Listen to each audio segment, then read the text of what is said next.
This is what we're making. A bangle that looks like barbed wire.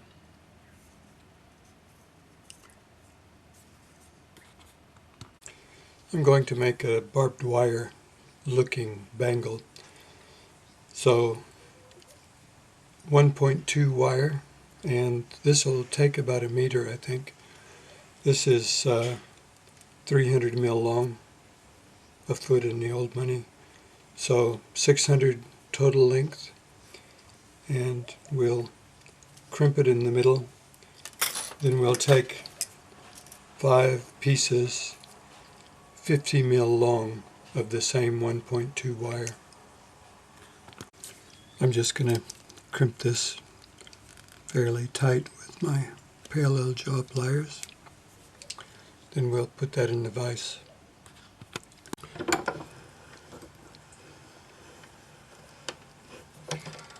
So I'm going to just pull one of the wires out of the way. Now this wire is dead soft, so it's easy to work. And I'm just going to hold my wire at a slight angle like that, so that when I wrap it around the other wire, the pliers aren't in the way. And we want as tight a wrap as we can get,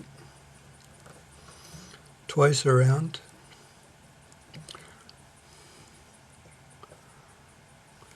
And then we want it so that it looks like that. So we just give it a little bit of a squeeze on the sides to make it nice and tidy. Yep. Now this will be loose, but it's okay. And we just do another one, slightly angle the pliers. I suggest you use copper and practice, so that when you start working with the silver, it'll be nice straight away. So do all 5 of these. So now I'm going to pull my other wire up, hold the ends together, and we're going to just slide these so that they're equally spaced. You can measure them if you want. So this one is fairly close to the end, and we'll be cutting and soldering that in. So this is going to make a bangle. Yeah. So now, vice grips, self-locking pliers right on the end. Grab the 2 of them.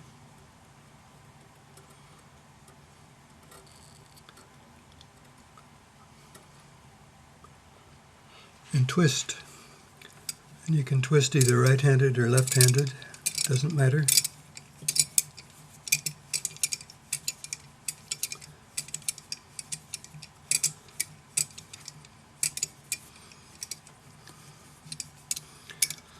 And oftentimes, when you're twisting from one end, it'll twist more on that end. So what you can do is just flip it, grab the other end, twist from the other end a little bit, and it should even it up. Now the bits that we're grabbing will be cut off. Now ideally these would all be the same. It doesn't matter because we can just bend these around after we're done. So now cut it to length, form it around, and solder it. Take your side cutters and cut the ends of your barbs 8 or 10 millimeters from the loop.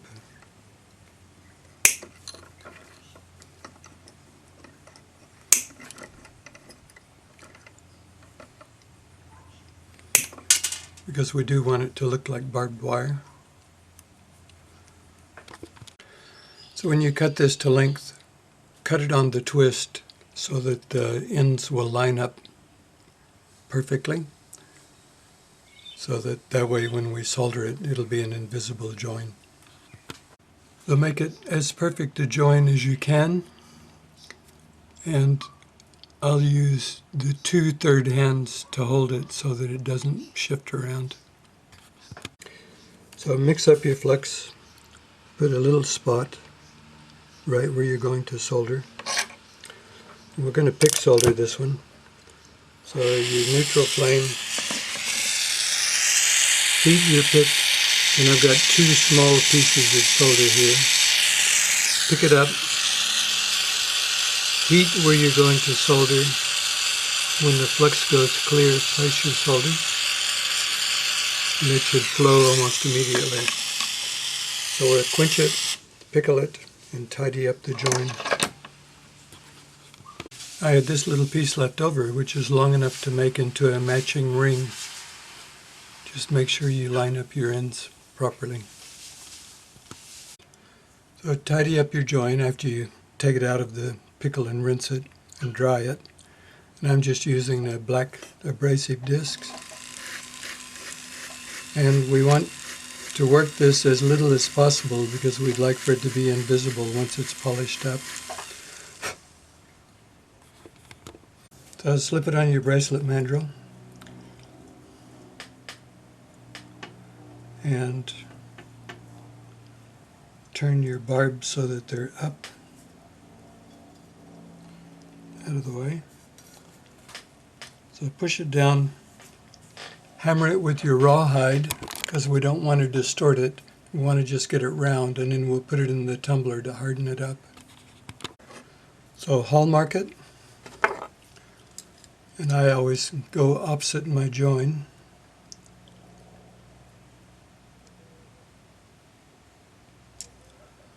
And make sure that your little barbs are pointing up. And then we're going to take a sanding stick and just go over the ends of all of them because we want it to look like barbed wire, but we don't want it to act like barbed wire. So once you get those so they're not really sharp, in the tumbler for an hour. So there it is, polished. A nice barbed wire looking bangle and a matching ring just because I had enough wire to do it. Now, the reality is this is just twisted wire, so make sure that your ends are lined up properly before you solder it. Make it pretty. Ta-da!